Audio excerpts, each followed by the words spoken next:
The Devils kick off a three-game road trip through Western Canada on Wednesday when they visit the Vancouver Canucks.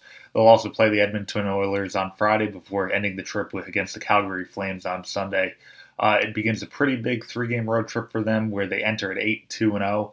After a pretty solid October, can't ask for more for a 10-game stretch to begin the season.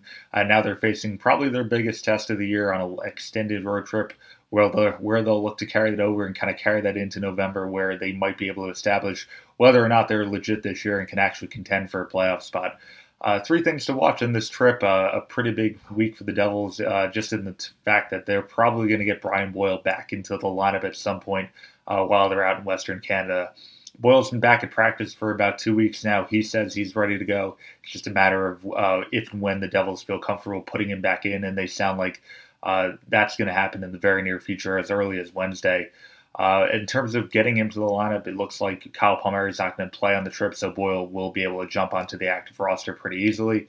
And then it's just a matter of trying to figure out where to play him. It looks like he'll end up playing center on that fourth line, maybe having Blake Coleman jump out to the wing.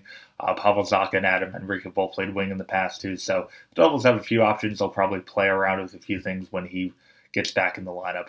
Another thing to watch, Taylor Hall back at Edmonton. Not as big as last year, obviously, in his first year after the trade, but always a story when he goes back to the team that drafted him #1 overall back in 2010. And just playing the Oilers in general, they're the toughest team on this trip, just in terms of playing Connor McDavid and the type of team they have and what they're capable of being and what they expect to be.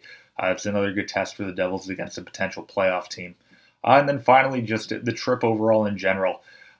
Going into Western Canada, Taylor Hall said that going 500 or better would be a very good thing for this team. And if they can come back with 3 or 4 points, it's definitely a successful trip and something that they can use to jumpstart a very busy November for them.